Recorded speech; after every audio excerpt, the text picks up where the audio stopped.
আর পারা যাচ্ছিল না। এই 3 দিন ধরে পিৎজা পাস্তা খেতে খেতে আমার মন এবার আমার প্রিয় খাবার আলু পোস্ত ডাল ভাতের জন্য চিৎকার করছিল।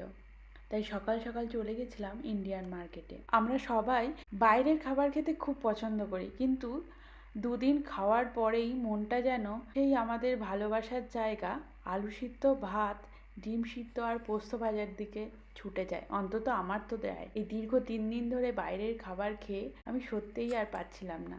আলু পোস্ত ডাল ভাত আমার কাছে নিজের বাড়ির মতো। যতই এখানে ওখানে ঘুরে বেড়াই না কেন, দিনের শেষে ঠিক বাড়ি চলে যেতে যেরকম ইচ্ছা করে, এই খাবারটাও সেরকম। এটা যেন এতটা আনন্দ দেয় আর এতটা শান্তি দেয়, কি বলবো তোমাদেরকে। তোমাদের কি এরকম হয়? আমাকে জানিও তো। বাড়ি থেকে অনেক মশলাই এনেছি, কিন্তু পোস্তটা আনিনি, কারণ এখন বাইরে যেই রকম যুদ্ধের অবস্থা। কিন্তু এখানে এসে আমি খুব খুশি হয়ে গেলাম। জানো, হায়দ্রাবাদে আমরা এর থেকে বেশি দাম দিয়ে পোস্ত কিনি, সে তুলনায় জার্মানিতে অনেক সস্তা।